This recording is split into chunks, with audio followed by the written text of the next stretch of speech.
આ શુભ અને મંગળકારી પ્રસંગમાં અત્રે પધારેલા સર્વ ભક્ત મંડળને શ્રી ચરણોમાં દાસના કોટી કોટી જય ગુરુદેવ. ખૂબ સુંદર વાત છે, ખૂબ સરસ ભજન ગવાય છે, ખૂબ સરસ શબ્દોનો મહિમા ચાલી રહ્યો છે. તો ભક્તિ છે ને આપણે શબ્દ તરફ થોડું ધ્યાન આપવું પડશે. ખૂબ શાંતિ રાખો.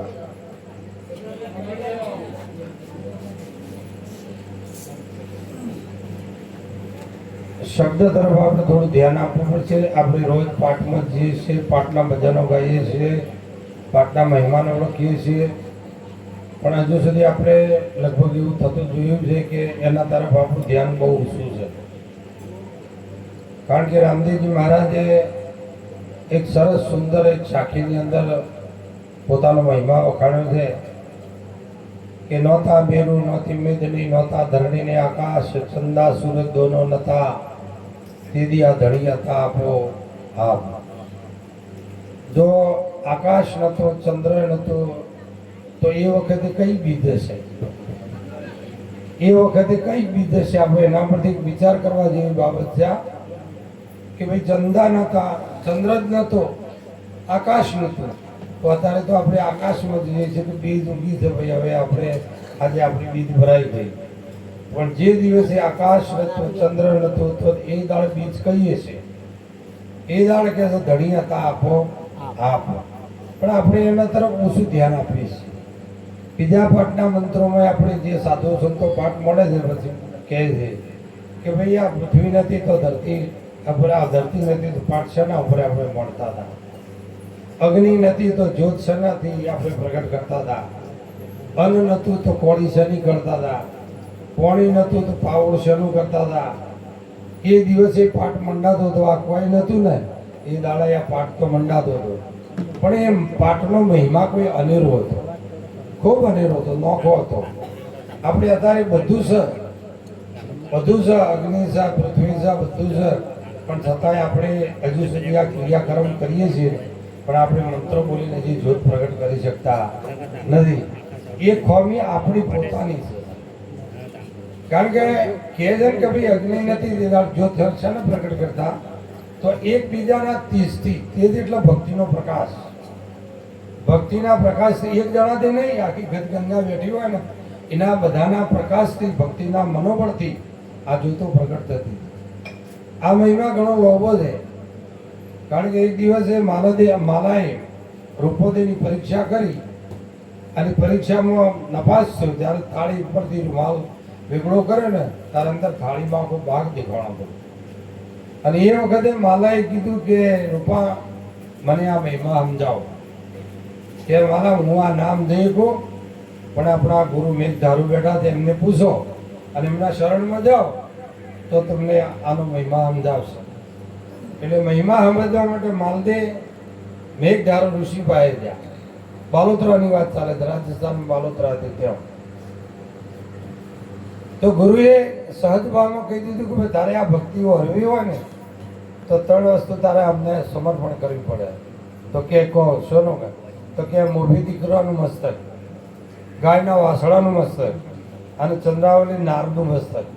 આ 3 મસ્તકો મને આપે તો હું તને ભક્તિ સમજાવું. પણ માલો જો ઘેર જઈને ઊંઘેલો હતો ને એમને એમ કાપી અને 3નો માથો લઈને ત્યાં આવ્યો. 3નો માથો હકીકતમાં માગ્યો તો એ આપણા શરીરના એક ભાવ હતા, પ્રગટ ભાવ હતા, જે અવગુણો હતા. મોભી દીકરો એટલે લોભ, ગાયનો વાસોડ એટલે મન, અને આ ચંદ્રાવળી નાર એટલે માયા. આ 3નો મસ્તક માગ્યો પણ પેલો ઊંઘેલો કાપીને લઈ ગયો કે લ્યો હું આ 3નો માથો લઈને આવ્યો છું. મેઘધારુએ વિચાર કર્યો કે ચાલો હવે શું કરવું? આ 3નો મસ્તક તો કાપીને લાવ્યો પણ ગુરુઓમાં તાકાત હતી સાહેબ, ભક્તિના પ્રકાશ હતા. અને એ આ મહિમા કરી શકે, બીજા ના કરી શકે સાહેબ, આ મહિમા કરી શકે. તો એ 3ને સજીવન કરે તો. અને પાઠમાં કહે છે કે ભાઈ પહેલા યુગમાં હાથી લાયા એનું મસ્તક વધી કોળી કરતા ગદી ગંગામાં વળતા હતા અને વળી પોતાના મંત્રો તંત્રોથી જીવતી થતી અને એ જંગલમાં છૂટા મેળતા હતા. પણ આનું એ કંઈક રહસ્ય છે. આ મંત્રો તંત્રોનું એ કોઈક રહસ્ય છે, સાચું નહીં.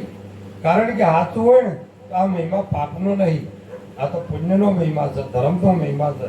તો ધર્મના માર્ગમાં કવળી ગાય મારવી, અજાનબની બકરી મારવી, આજે કોઈ વ્યાજબી છે? આગળ ગંગામાં મારી હોય ખરું? એનું રહસ્ય કંઈક જુદું છે. પણ આપણને આપણા ગુરુ મહારાજ જ્યારે બોધ આપે છે ત્યારે એના તરફ ધ્યાન આપીએ તો આ વસ્તુ જલ્દી આપણને સમજાય એવી છે. આપણે બધા ઉપદેશ લઈએ છીએ, પણ ગુરુ મહારાજે જે કીધું ને એનું લક્ષ્ય આપણને હજી સુધી આપણને એનું જે લક્ષ્ય હોવું જોઈએ પરફેક્ટ, એ લક્ષ્ય આપણી પાસે કોઈ વખત, અને લક્ષ્ય ના હોય તો આપણે ત્યાં સુધી ના પહોંચી શકીએ. એક વખત દ્રોણાચાર્યના સાનિધ્યમાં 100 ભાઈ પેલા 5 પેલા 105 ભાઈ ભણતા હતા. બધાના ગુરુ એક હતા, માર્ગદર્શક એક હતા. પણ જ્યારે કસોટી કરી એટલે પહેલા સૌથી પહેલા એમને પૂછ્યું કે તને હવે શું દેખાય છે? એટલે કે અમે વાદળા છીએ, બધું દેખાય છે, વલ્લો દેખાય છે, એના પર તમે ગોઠવ્યું છે દેખાય છે, એની પાછળ પોખરો છે એ દેખાય છે, જંગલી બલાવો હોય નીકળ્યું એ દેખાય છે. અમે વાદળા રહી વાળીએ છીએ. આ દ્રોણાચાર્ય નારાજ થઈ ગયો કે મેં ઓલા આ વિદ્યા મેં નહીં આપી. એમ કરતા કરતા બધાને પૂછી રહ્યો. છેલ્લે અર્જુનને પૂછ્યું કે તું થોડું ધ્યાન કરીને જોજે તને શું દેખાય છે. તો થોડો એકાગ્ર થયો. એટલે એકાગ્ર થતો પૂછ્યું કે મને હવે પક્ષીનું માથું દેખાય બાજુ. તો કે બરાબર થોડું ધ્યાન કરે હજી સુધી. હવે કે એની આંખ દેખાય છે. તો કે હજી બરાબર મસ્તક બરાબર ધ્યાન કરે. તો કે હવે એની કીકી કરીને રત્ન કરો ને એ દેખાય છે. તો કે હવે તારું બાણ ચલા. ઓખ્યો તો બધોને એક જેવી હતી, પણ જ્ઞાન રૂપી જે ઓખ હતી એને જોવાની પ્રક્રિયા જુદી હતી. એટલે સંત મહાપુરુષો કીધું કે નામ નયન મેં રમ રહા, નયન નામની મોય, जिनको સદગુરુ પૂરા મિલ્યા ઉनको માલુમ હોય. નામ પડ્યું છે ખરું, પણ કયો? નયનમાં પડ્યું છે. અને નયને નિરખવાની વાત કરી છે. નામ નયન મેં રમ રહા, નયન નામની મોય, जिनको सदगुरु पूरा मिला उनको मालूम है. तन त्रिवेणी के घाट बीच फूल सोहम का खिल्या, वहाँ है धर्म का बैठना, सोही अक्षर जग भूल्या. આ જે શબ્દ છે એ શબ્દ જો છે ને ત્યાં ધર્મ પડેલો છે. એને તોડલે જેસળને એમ કીધું કે જેસળ તું તારો ધર્મ સંભાળે, આ દુનિયાના ધર્મો તું છોડી દે, પણ તારો હું ધર્મ છે એ ધર્મ પકડે ને તો તને પલમાં ભગવાન તને પાર ઉતારી દેશે. અને આપણે બધા જાણીએ છીએ પાપીને પીર કર્યો હોય ને તો આ ધર્મ દેસાય. તો આપણને બધાને ધર્મ તો સમજાયો છે, પણ આપણા હાથમાં પકડ આવતી નથી. સત્સંગ હોભળીએ ને એક સાધુ એક ભગત નદીના કિનારે ગયો. નદીના કિનારે ખીલી લઈને ગયો. તો ખીલી આમ કરીને નોખે, હવે ખીલી તરા ખરી, વળી એને હોધીને બહાર લાવીને વળી ફરીથી નોખે. આમ કરે એટલે આ ખીલી ડૂબી જ જાય, તરા નહીં. કોઈ પાછળ તમારે જેવો એક સંત ભગત આવીને ઉભો કે પૂછ્યું કે ભગવાન તમે શું કરો છો આ વારંવાર? તો કે સત્સંગમાં ગયો તો કે ખીલીએ તરી જાય, સંતનો સંગ કરે તો ખીલી તરી જાય. તો કે વાત સાચી છે, પણ કે કયો સાચી છે? આ તો ડૂબી જાય છે. પછી એને કીધું કે તમારી સમજમાં ફેર પડ્યો છે. ગુરુ એટલે સૂકું લાકડું, ઇન્દ્રિયોના રસ વગરના. ઇન્દ્રિયો નહીં, આપણે તો મન કહે છે હજી સુધી કરીએ છીએ. આપણે હજી ઈશ્વર કહે છે ને નહીં કર્યું, આપણે મનનું કીધું કર્યું છે. એટલા આપણું મન ભટકાવે છે. એક વખત મનને તમે છોડી દો. મન કા કહા મત કરો, મન કહા ને કહા લે જાય. આજ દાડા સુધી 84 લાખ યોનિમાં લઈ ગયું હોય ને તો આપણને મન લઈ ગયું છે. આપણને ભટકાયા હોય ને તો બુદ્ધિને ભટકાયા છે. તો શરીરમાં વધારે કામ કરી રહ્યો હોય ને તો આ બે મન અને બુદ્ધિ, આ બેનું ત્યાગ પત્ર આપી દો. ઘર છોડવાનું નહીં, પરિવાર છોડવાનો નહીં, છોડવાની છે આપણે અંદરની પડેલી વાસનાઓનો ત્યાગ કરવાનો છે. પણ આપણે ઘર છોડી દઈને જઈએ છીએ, પાછી હજી એની વાસનાઓ લઈને જઈએ છીએ, એટલે આપણું કાર્ય થતું નથી. મિત્રો, સમજ રાખવા જેવી છે. ગુરુની ઉપદેશ આપે છે એની સમજ રાખવા જેવી છે. એટલે આપણે ગુરુની સમજ રાખશું ને તો બહુ ગહનતાથી આ વસ્તુ જલ્દી પાર પડેલી છે. એટલે તોડલને જેમ જેસળને કીધું જેસળ તારો ધર્મ સંભાળ. જો પોતાનો ધર્મ સમજાય તો આ વસ્તુ શક્ય બનાવ્યું છે. એક દિવસ માં સીતાની ખબર પડી કે ભાઈ સીતાને એક રાવણ નામનો માણસ આથી લઈને આ બાજુ જતો એક જટાયુને વાત કરી હતી. એટલે બધા જો રામેશ્વર ભગવાનનું અત્યારે મંદિર છે ત્યાં જઈ અને ત્યાંથી સમુદ્ર ચાલુ થાય શ્રીલંકા તરફ જવાનો. તો ત્યાં જઈને બધા નિરાશ થઈને બેસી ગયા. એટલે હનુમાનજી પણ નિરાશ થઈને બેઠા. એટલે સુગ્રીવ એટલે ગુરુ, સુગ્રીવે હનુમાનજીને પૂછ્યું કે આ બધા વાંદરા બેસી ગયા છે, પણ એ તો મને માનવામાં આવે છે, પણ તમે જે ઊંધું ગાલી બેઠા છે મને વ્યાજબી લાગતું નથી કે એ ના જઈ શકતા હું કઈ રીતે જઈ શકું? એ ના જઈ શકતા હોય તો હું કઈ રીતે જઈ શકું? તો કે જો હો, પણ હું તને એક વાત કરું, તું પાછો વળ, રિપીટ કર તારા જીવનને. હતો ને ત્યાં જતો રહે, બાળક થઈને ઉભો રહે, ઘોડિયામાં ઊભ્યો હતો ને એવડો થઈ જાય હાલ, અને એવડો થઈ જઈ અને તું યાદ કરે એક દિવસ ઘોડિયામાં ઊંઘેલો તારી અવસ્થા હતી અને સૂર્યમાં હાથ લોબા કરી ફળ સમજીને તું ગળી ગયો હતો. આ વાત સાચી છે કે ખોટી? કે સાચી છે. તો સૂર્યને તારા કેટલું અંતર છે એ વાત કરે. તો લંકા તો હોમી દેખાય છે, તો તને સૂર્યને ગળી જઈ તો હોય તો લંકા સુધી તું ના થઈ શકે? એમ ગુરુદેવ આપણને આપણી અંદર સુષુપ્ત અવસ્થામાં પડેલી દિવ્ય જે શક્તિ છે ને એ શક્તિનો પરિચય કરાવે છે. આપણો ઉપદેશનો મતલબ શું થાય છે? આપણોના ચોમડાના બ્રહ્મોથી બહાર કાઢે છે કે ચોમડું એ તું નહીં, તારું સ્વરૂપ કોઈ જુદું છે, પણ આપણે એના તરફ લક્ષ્ય આપતા નહીં અને પાછા વળીને ઘેરે છે ને એટલે ચોપડામાં ફસાઈ જઈએ છીએ. આપણને હોવર થયો હોય તો એ જેવા કે આ મારા ડોહી છે, અમારા ડોહીમાં તમારે બહાર ના નહેરવું પડે. ગુરુએ આપણો વોખ નહીં આલી એમાં જોવા માટે કે ડોહીમાં શું જોવાનું છે? આ તો હકીકતની વસ્તુ છે. ભજનમાં ક્યાં છે વોખ અમારી ઉઘડે ત્યાં સીતારામ દેખું, આપણો અંદર ડોહી દેખાય છે તો સીતારામ જાણ દેખાતા. એટલે આપણું ભજન એટલું કાચું છે, હજી આપણે એમની સમજણમાં જે ગુરુએ સમજણ આપી છે ને એમાં હજી આપણને ઉતર્યા નહીં, આપણે રહસ્ય નથી લીધું. જો આ રહસ્યની અંદર પડી ગઈએ ને તો સાહેબ આ જગતનો આખો ફેરફાર થઈ જાય છે. જ્યારે ગુરુ શરણમાં જાય તો ગુરુ આપણને ચોપડામાંથી બહાર કાઢે છે કે આ 5 તત્વો તું નથી, તું એક દિવ્ય ચેતના છે, અને ચેતનાનું તું સ્મરણ કર. ગોરખનાથે કીધું તારા નેવોનો પાણીમાં ભારે ચડશી એ દાળ તને આ ઈશ્વર દર્શન થશે. તો નેવોનો પાણીમાં ભારે આપણે હોય પાણી જોઈએ તો હોય જાય ખરું, પણ નહીં. જે બ્રહ્માંડમાં સુષુપ્ત અવસ્થામાં જે શક્તિ પડતી, કામનાઓ પડતી, એ આ સંસારનું સ્મરણ કરતા કરતા ગળાથી નીચેના ક્ષેત્રોમાં આવી છે, એને ઉર્ધવગામી બનાવવાની છે. એટલા માટે એક મહાપુરુષોએ કીધું મૂળ કમળમાં સોકીચાર ગણપતિ આસન ધર્યા. આપણું ઠેકોણું બતાવ્યું, પણ હજી આપણે હોપારીને મેલે શું કરવાનું? તડકો ગોળના ગણે કરીએ તો હોપારીના ગણે કરીએ અને પછી ચાલી તપેલી ઉકાળીને પી જઈએ એટલે ગણે આવા હોય. બોમણ હોય એટલે હોપારીને લઈ જઈને કાપીને ઉડીમાં ગાલીને ખાઈ જાય, ગણે આવા હોય. પણ સંત મહાપુરુષોએ ગણેશ નક્કી કર્યા મૂળ કમળમાં ચોકીચાર ગણપતિ આસન ધર્યા, સાધુભાઈ વિના ભજન કોણ ધર્યા. એ સાધુડો વાળી ક્રિયા. પહેલી નમણ મારી માતા પિતાને ઉત્પત્તિ પાલન કર્યા. આપણે જેટલા નમીએ જ કોહળ. આ આપણે શીખવણ આલી છે, બોધ આલી છે, જ્યાંથી પગથિયો બતાવે છે કે આ પગથિયો તું જજે. પહેલી નમણ મારી માતા પિતા ઉત્પત્તિ પાલન કર્યા, બીજી નમણ આ ધરતી માતાને લૂણ પર ભાવ ધર્યા, ત્રીજી નમણ મારા ગુરો પીરોને ભેળા બેસીને ભાવ ધર્યા.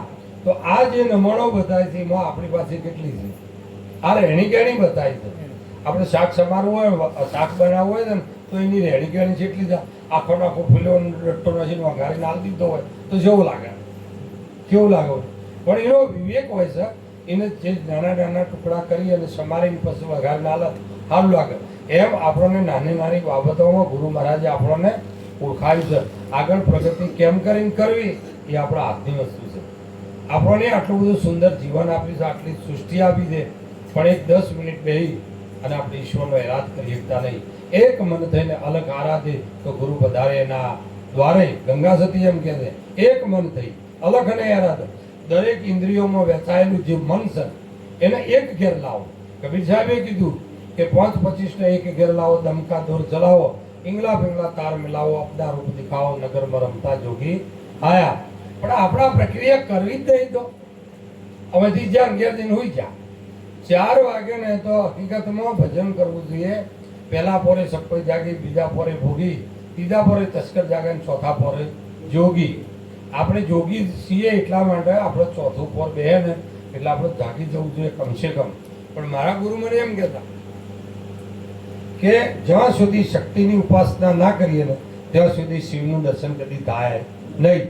શિવનું દર્શન અને શિવની ઓળખ કરાવનાર કોણ છે? શક્તિ. કારણ કે આપણી માં કોણ છે? શક્તિ છે. પિતા કોણ છે? શિવ છે. તો માં સાચો બાપ કોણ ઓળખાવે? માં ઓળખાવે. આછા બાપની ખબર કાને હોય દુનિયામાં?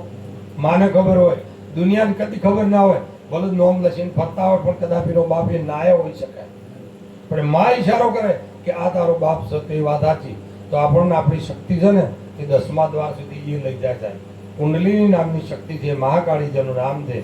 મૂલાધારમાં એક શેડો છે, મારી નાખો નાગણી જગાડો મેલા ભમરા, અમીરસ પીવો સંતો જખ મારે જમણા. આ મહાપુરુષોએ આપણને પ્રમાણ બતાવ્યો છે, પણ આપણે આર્ય કરવું નથી. કારણ કે આપણને આ કંટાળો આવે છે, આ ના કરી પણ નહીં, આ કર્યા સિવાય કદી આ આગળની પ્રગતિ આપણી નહીં થાય ને નહીં થાય. આવું કરો છે કરીને આપણે પણ અસરની થોડી નહીં દિવસ જતા રહેવાના. તો મૂલાધારમાં ગણેશ ભગવાન બિરાજમાન છે. ત્યાંથી એક છેડો બ્રહ્માસ્ત્રની અંદર થઈને અહીંયા બ્રહ્માંડની અંદર થઈને આજ્ઞા ચક્ર ઉપર છે. મૂલાધારમાં પડેલી સૂતેલી શક્તિ એની શ્વાસે શ્વાસ સ્મરણ કરી પવનની તાકાતથી એને બંકનાળ સુધી લાવવાની છે. અને એ બંકનાળ એક વખત તમારા કરોડરજ્જુમાં કદેહીમાં 994નો નાથ સંગે છે 24 સુંદરી. આ દેહની અંદર 999 આપણે જે નાળીઓ છે એમાં મુખ્ય કહેવાય છે 3: પિંગલા, પિંગલા ને સૂક્ષ્મણા. તો સૂક્ષ્મણા છે ને એમાં મુખ્યમાં સૂક્ષ્મણા આવે, અને સૂક્ષ્મણા શ્વેત નાળી છે, એ સફેદ નાળી છે. એમાં આ ચેતના કામ કરી રહી છે. એમાં ચેતનાનો પ્રવેશ કરી અને એને એક વખત પ્રવેશ કરતા આવડે છે, પછી પાછું વળતા એને આવડતું નથી પાછું.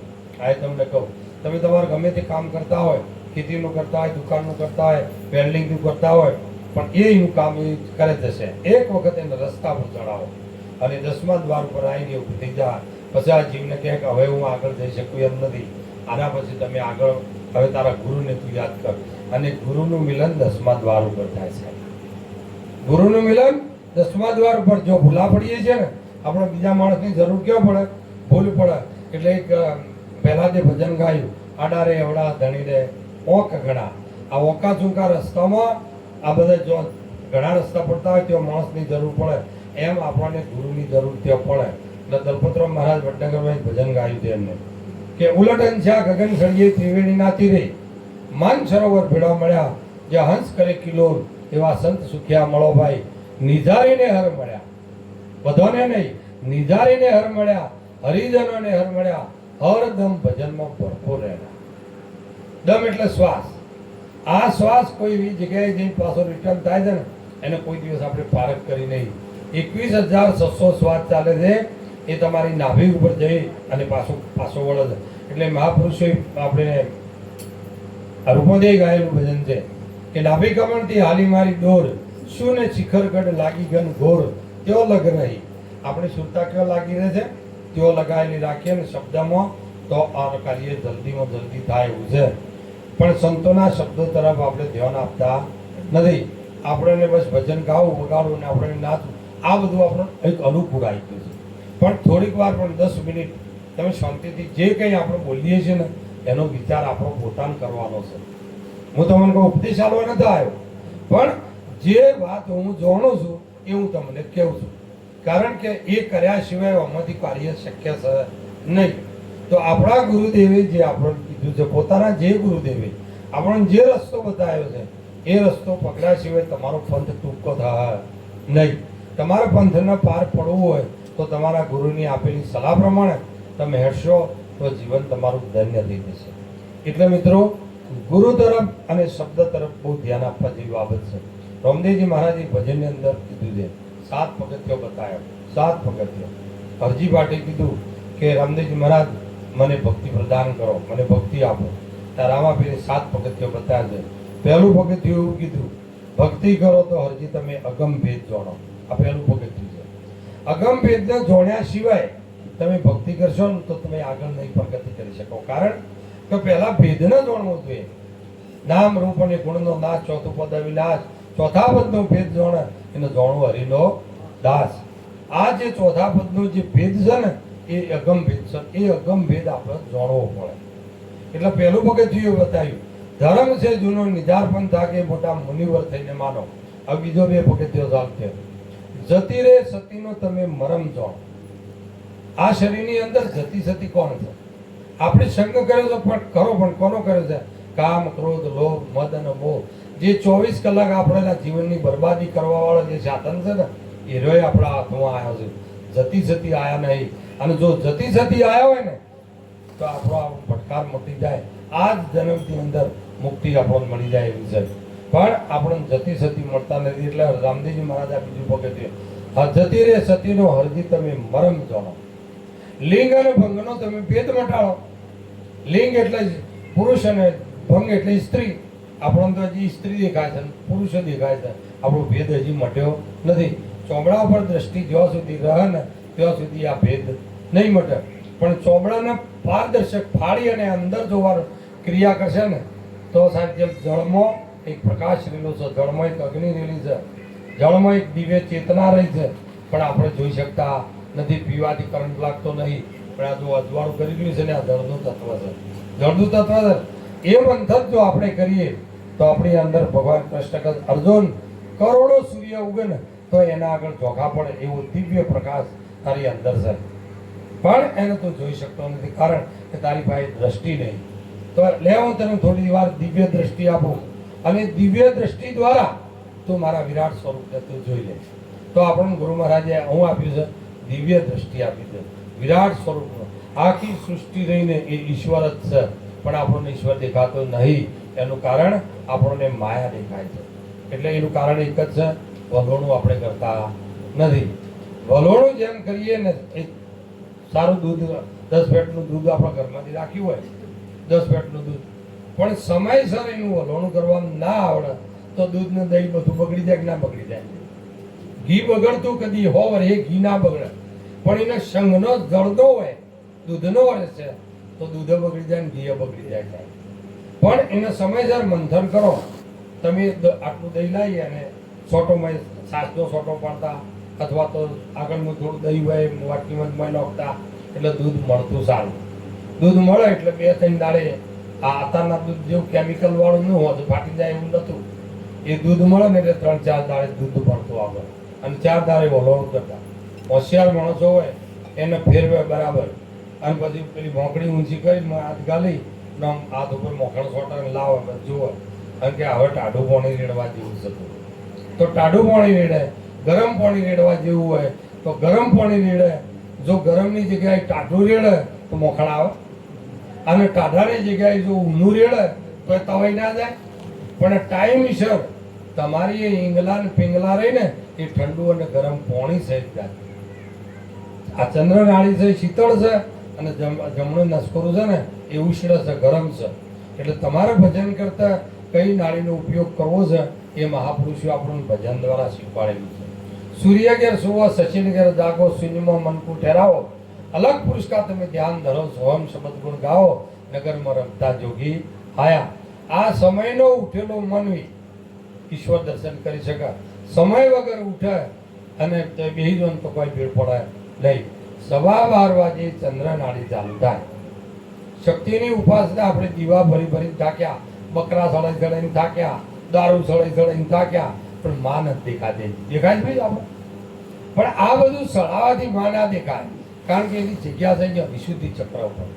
બ્રહ્મા વિષ્ણુ મહેશને જન્મ આપવા વાળી આ શક્તિ છે સાહેબ. કારણ કે શક્તિ કોની છે? નિરંજન. તો નિરંજન શેમાંથી પ્રકટ થયા? મહતત્વ મળી. તો મહતત્વ શેમાંથી પ્રકટ થયું? એમ કરતા કરતા તમે ઉપરની દિશા તમે પકડો તો આનો રસ્તો જલ્દીમાં જલ્દી પકડાશે અને ટૂંકો રસ્તો થઈને ઉભો રહેશે. અભ્યાસ નહીં જાગે ને ત્યાં સુધી આ વાત શક્ય નહીં. અભ્યાસને જગાવો. જેમ એક બીડી પીતા હોય, આપણે હમણાં થાળીમાં પડી બીડી પીતા હોય, આપણને તત બીડી પીવાની તડપ થાય કે ભાટ દઈને દીવા ચોપડીને હળગાઈને બેસી છે. એવી આપણને ઈશ્વર ભક્તિ કરવાની તડપ જાગવી જોઈએ, ભૂખ લાગવી જોઈએ. અને ભૂખ ના લાગે ને, આપણને ભૂખ ના લાગે ને ત્યાં સુધી ભક્તિ કરીએ કે ભાઈ? ભક્તિની ભૂખ લાગવી જોઈએ. સવારમાં હોદના ચા પીતા ને 4 વાગે બગાવું આવે, એટલે કોઈ પૂછે છે ને બગાવે, ચાની વેળા થઈ જાય. તો ચાની વેળા થાય, ખાવાની વેળા થાય, ઊંઘવાની વેળા થાય, તો ભજન કરવાની વેળા કદી ના થાય? બસ ભૂલ હોય પડી જાય, બીજા શું પડી જાય? ભૂલ આપણામાં છે, દુનિયામાં નહીં જાય. અને દુનિયાની ભૂલ તમને નડે નહીં, તમારી ભૂલે જ તમને નડે. આપણી જે ભૂલ છે ને એ આપણો નડે, બાકી દુનિયાની ભૂલ આપણને નડવાની નહીં. એટલે ઈશ્વર ભજન આપણે બધા કરીએ. ઈશ્વર ભજન કરી ચોમડાના ભાવથી મુક્ત થઈએ અને ઈશ્વર ભાવથી ભેળા થઈએ અને જો ઈશ્વર ભાવથી ગંગા ભેડી થતી હોય તો આ દીવો પ્રગટ થાય. પણ આપણે અંદરથી જુદું જુદું લઈને બધા આવીએ છીએ એટલે દીવો કદીએ પ્રગટ થવાનો નહીં. એ પ્રગટ કરવો હોય તો બધાને એકરૂપ થવું પડશે. એકરૂપ હું આજે જો હું આશ્રમની અંદર હોય કોઈ કાર્યક્રમમાં ના જુઓ તો 2 વાગે મારો દરવાજો ખોલો તો શાંતિ બેસી ગયેલો હોય સાહેબ. શાંતિ 2 વાગે ને એટલે કમ્પ્લીટ બેસી જવા. આમ તો 12નો ટાઈમ છે પણ 2 વાગે બેસવું અત્યારે, કારણ કે મારા પગ હવે કીધું કરતા નહીં, પેલા એક્સિડન્ટ વાળા થઈ જશે એટલે નહીં બેસી શકતો. એટલે કહેવાનો મતલબ 2 વાગે બેહું ને તો 6 વાગ્યા સુધી એક આસન પર હું 36 કલાક એક આસન ઉપર બેસેલો માણસ છું. 17 વર્ષ મેં જંગલમાં કાઢ્યો છે. 41 દિવસ અન્ન વગર કાઢેલા છે, નાસ્તા વગર કે દૂધ નહીં, ખાલી ફક્ત 100 ગ્રામ પાણી. પણ બધાને આ કરવા જેવું નથી. મેં કર્યું જે કર્યું બરાબર, પણ મેં આ પદાર્થોને ભેગા કરવા માટે આટલી બધી મને તડપ હતી એક પ્રકારની. મેં ઘર છોડ્યું. આ બેઠો હું ભણાવવા ના રહેલો, કારણ કે એ ભણાવી ના શક્યો. 2-3 બાળકો છે એમાં 3 ભણાવી હું નહીં શક્યો, કારણ કે એ અવસ્થા મારી જંગલ હતી અને મારી પરિસ્થિતિ ગોડા જેવી હતી. મને કોઈ હુજ ના પડતી. બસ ભક્તિના નામથી બેસી રહું, ધ્યાન કરવું. સીધા પર દોમું વાળવા કાઢ્યો હોય ને તો દોમું વાળીને બેસી જોઈએ. મારા બાપુ આવી સીધી શેડી એક આધી થાપ મેલે પોણત કરે છે, ધ્યાન કરે છે. હા, એ પણ હકીકતમાં એક સ્વભાવ થઈ ગયો તો ધ્યાન કરવાનો કાયમ. મારી બિસ્તર જમીન ઉપર જ હોય, હું ખાટલામાં ના ઊંઘતો. ખાટલો આશ્રમમાં ગયો ને એના પાસે મેં પાડ્યો, જમીન ઉપર જ મારો બિસ્તર હોય અને ચૂલાના પહાણ જ હોય. ચૂલો એક ધૂણી જ ભાઈ, ચૂલો એક ધૂણી છે અને એ ધૂણીની અંદર આખા ઘરનો કચરો વાળીને ચૂલામાં નહીં કરતો આપણે.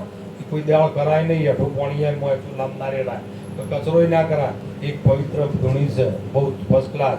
એ અન્ન પકવીએ ને આપણને આપે છે. એટલે એક યજ્ઞકુંડ છે અને યજ્ઞકુંડમાં કદી કચરો રખાય નહીં. એટલે મારી ધૂણીથી ચૂલો હતો, ચૂલાને ધડમત પથારી હોય, ઉઠીને શાંતિ બે રહેવાનું. જ્યાં બેહાય ત્યાં પેલી ગાજરની પીપોળી વાળું રાખવાનું, એ ભૂખ લાગે ખાઈ જવાનું, રોવી દેવાનું. ચૂલાના ધડમાં જ પથારી. એટલે ભજન જો નહીં કરો ને તો ભજન કર્યા સિવાય કદી આ વસ્તુ પ્રાપ્ત થતી નહીં. વલોણું જેમ કરીએ એમાંથી મોખણ નીકળે.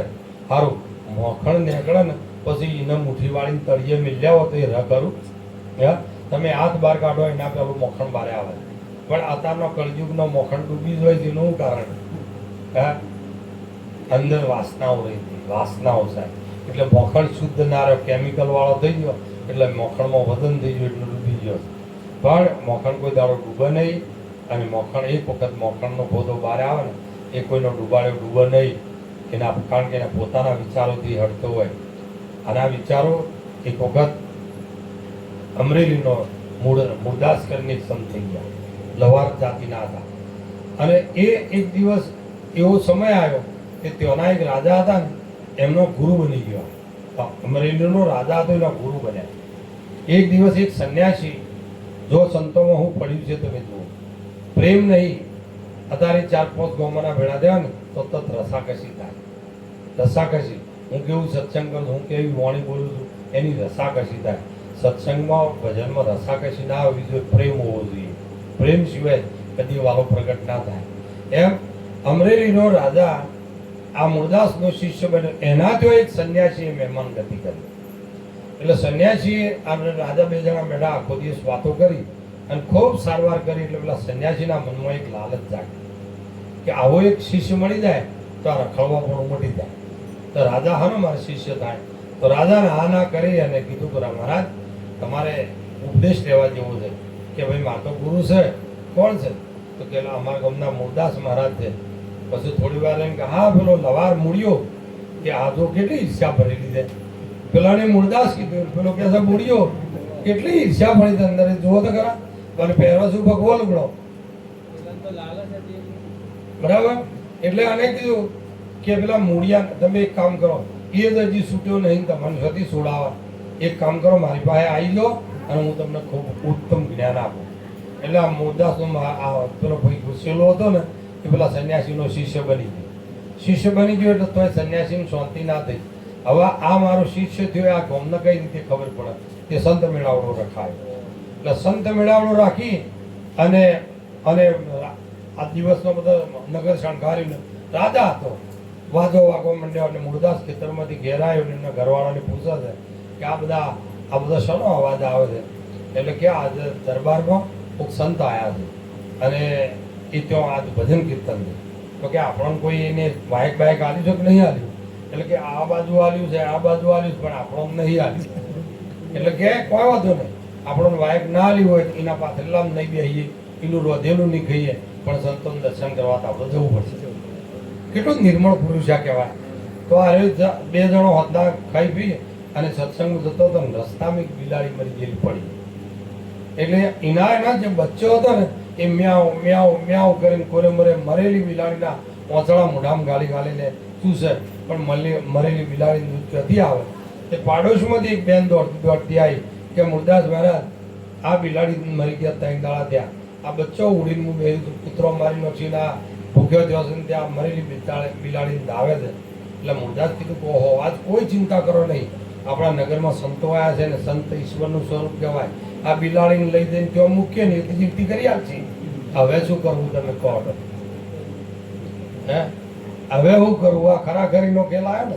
હે એટલે કે છે કે ખરાની ખરે ખબર્યું થાય, ફૂટે ફટીક્યું ખવાય, ગમે ગયની ખેલા માર, જીસલને તોડલ કહે છે. ખમે ગયને કે રાખા આવો ને જીસલ રાય આપણે પ્રેમ થકી મળીએ. આ મળવાની વાતો જે કરી દે ને એ આ રીતે મળવાની વાતો કરી દે. એટલે મુરદાસ મહારાજ કીધું કે આજે તો સંતો આવ્યા છે ને બિલાડી જીતી થયા, મરેલી બિલાડી બગલમાં ઘાલીને ત્યાં લઈ જઈને સત્સંગ ચાલે અને સ્ટેજ ઉપર લઈ જઈને મળ્યું. મહારાજ, આ બિલાડીને સત્સંગની જરૂર નહીં અને જીવતી કરો એટલે એના બચ્ચો 3 દાડાથી પૂછો છે અને ટળવળ છે, એવાને જીવતી કરો.